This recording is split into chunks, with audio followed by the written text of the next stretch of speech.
Bab 1. Kenzo kecelakaan. Hidup di salah satu kota besar yang ada di negara Baruna tidaklah mudah. Apalagi untuk aku seseorang yang hanya lulusan SMP saja. Perkenalkan, namaku Kenzo Wardana, berusia 24 tahun, yang biasa dipanggil Ken oleh teman serta orang terdekatku. Seorang yatim piatu menyedihkan yang hanya bisa memulung barang-barang bekas di tempat pembuangan sampah akhir di pinggiran kota metro untuk memenuhi kebutuhan hidupku. Sejak kecil aku sudah ditinggal pergi oleh kedua orang tuaku yang meninggal dunia lebih dulu akibat kecelakaan, dan semenjak keluargaku satu-satunya yaitu kakekku juga meninggal dunia di usiaku yang masih 6 tahun. Karena tak ada kerabat ataupun saudara yang mau menampungku, akhirnya aku pun diserahkan serta besarkan di panti asuhan kasih bunda hingga usiaku menginjak 15 tahun sebelum akhirnya dituntut harus bisa hidup mandiri di dunia luar sendirian. Seperti biasa, pagi-pagi sekali aku yang tinggal di kolong jembatan karena tak mampu menyewa tempat tinggal. Harus sudah berangkat ke tempat pembuangan sampah akhir agar tak keduluan pemulung lainnya supaya nanti bisa mendapatkan barang bekas lebih banyak daripada pemulung yang lain. Kruki, ayolah, jangan sekarang laparnya. Kerja dululah untuk bisa membeli makanan. Gumam Kenzo yang sedang menyemangati dirinya sendiri supaya kuat menahan lapar ketika sedang mencari barang bekas. Kenapa kamu ini? Apa nggak makan lagi kemarin malam? Sahut Niko, satu-satunya teman baik Kenzo. Hi, mau makan apa? Sudah bersyukur bisa makan sehari 1 kali. Tahu sendiri bukan, kemarin aku hanya mendapatkan uang 15.000 saja. Itu pun sudah buat makan dan sisanya harus bisa dihemat untuk membantu adik-adikku di panti.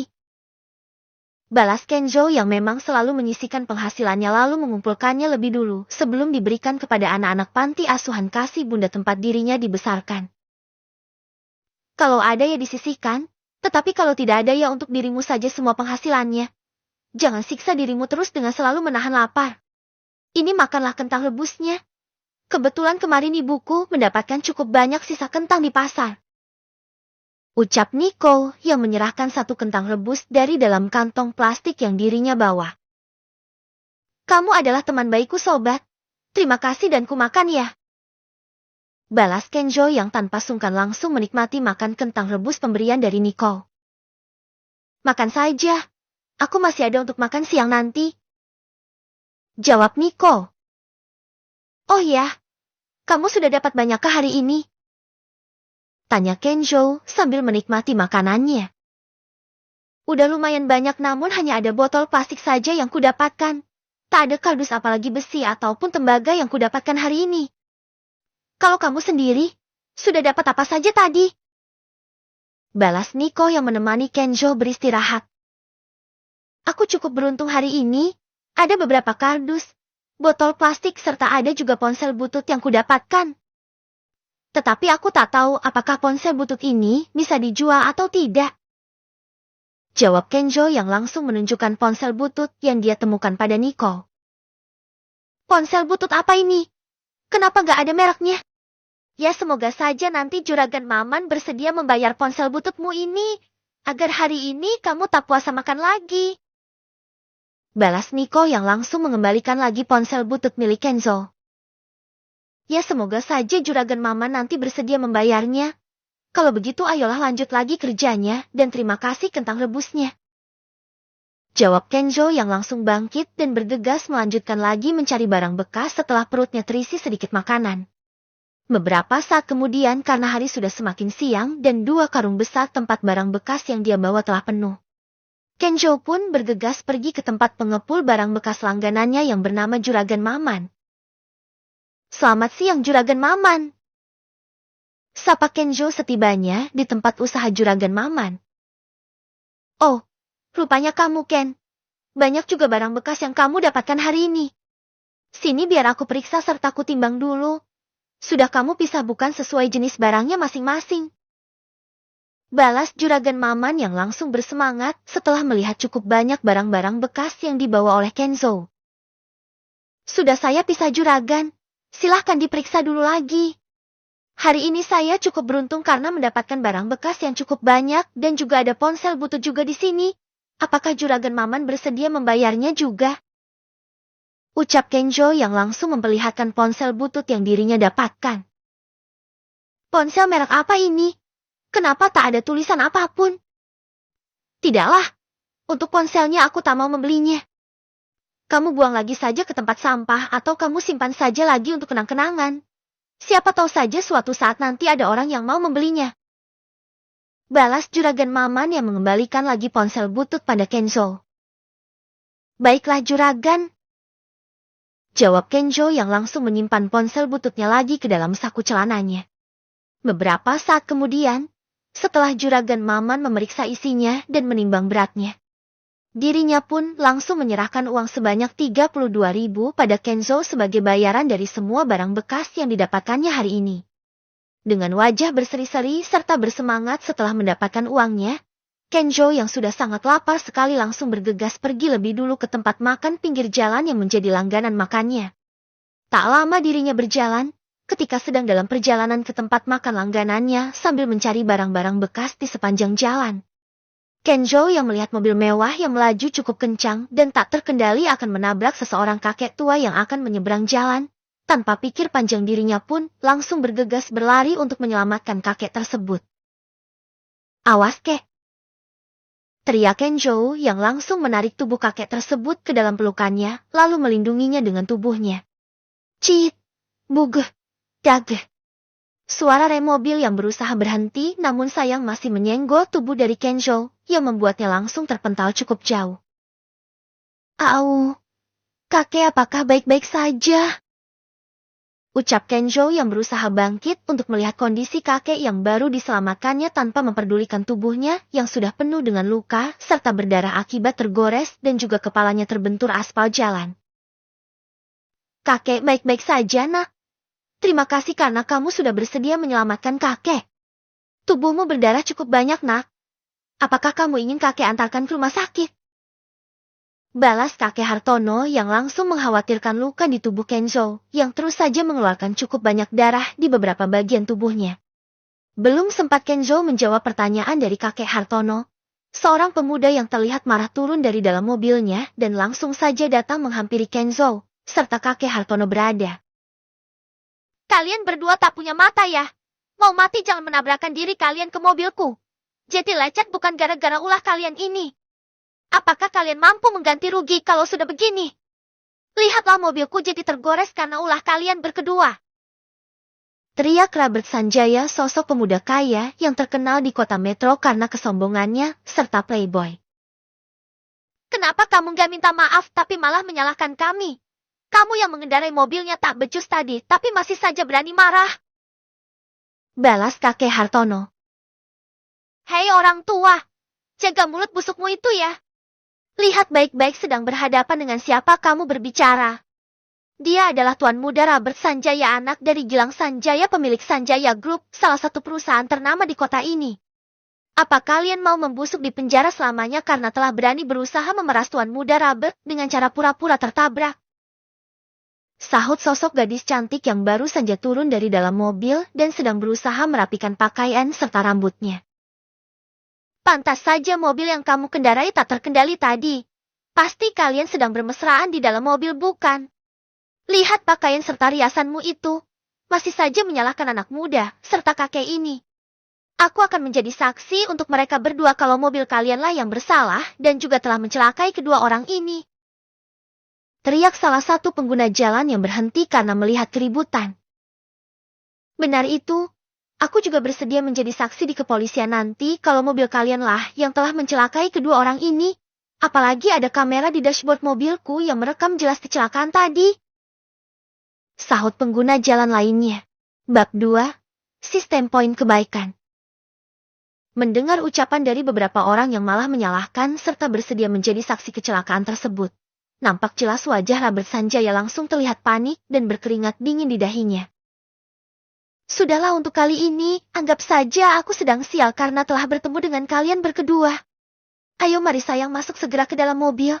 Kita harus segera pergi dari sini. Ucap Robert Sanjaya yang ingin langsung pergi melarikan diri dan tak ingin meminta maaf apalagi bersedia bertanggung jawab.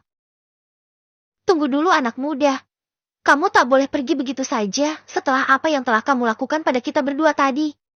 Aku tak peduli siapa kamu dan dari keluarga besar mana kamu berasal di kota metro ini.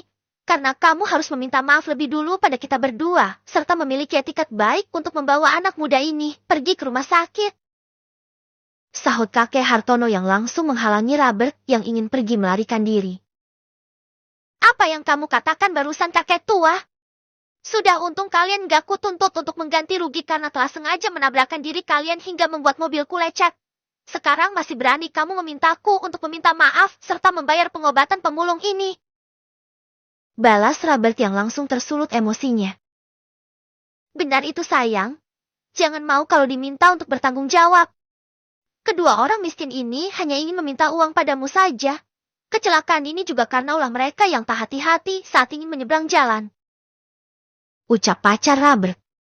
Saat semua orang sedang sibuk berdebat, Kenzo yang melihat ponsel yang ditemukannya dari tempat pembuangan sampah terjatuh dari kantong celana. Dirinya pun langsung mengambilnya kembali dan terlihat jelas olehnya darah di tangannya terserap masuk ke dalam ponsel butut tersebut. Apa aku sedang berhalusinasi? Bagaimana mungkin darahku bisa terserap masuk ke dalam ponsel butut ini? Gumam Kenzo dalam hati sambil memandangi ponsel bututnya yang masih saja terus menyerap darah yang mengalir di telapak tangannya.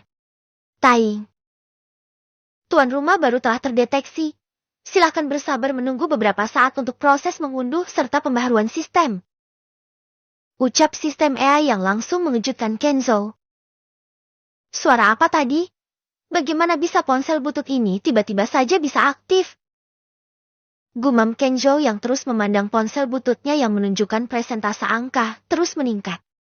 Di sisi lain, karena tak ingin berdebat lagi dengan semua orang, Robert Sanjaya beserta pacarnya pun bergegas masuk ke dalam mobil lalu pergi meninggalkan lokasi kecelakaan. Melihat hal itu orang-orang pun terus berteriak serta menghujat Robert Sanjaya yang memilih untuk pergi melarikan diri tanpa bersedia meminta maaf apalagi mau bertanggung jawab. Bagaimana keadaanmu nak? Apakah kamu ingin kakek antarkan dulu ke rumah sakit agar luka-lukamu ini bisa diperiksa serta diobati? Tanya kakek Hartono yang datang menghampiri Kenzo yang sedari tadi malah terus saja memandangi ponsel bututnya.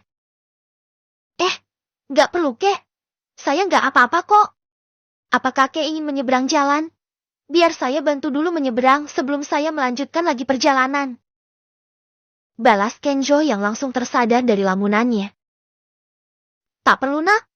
Kakek bisa menyeberang sendiri nanti dan terima kasih atas bantuanmu karena telah menyelamatkan hidup kakek tadi. Oh ya, siapakah namamu nak? Tanya kakek Hartono. Nama saya Kenzo kek. Kalau begitu saya pamit dulu karena harus melanjutkan perjalanan saya lagi. Jawab Kenzo yang berusaha bangkit dari duduknya dengan menahan rasa sakit karena luka di tubuhnya. Tunggu sebentar nak. Apa kamu yakin tak ingin kakek antarkan pergi ke rumah sakit dulu? Tanya kakek Hartono yang nampak mengkhawatirkan keadaan Kenzo. Tak perlu kek. Kakek lebih berhati-hati saja lagi lain kali. Saya pamit pergi dulu. Selamat tinggal kek.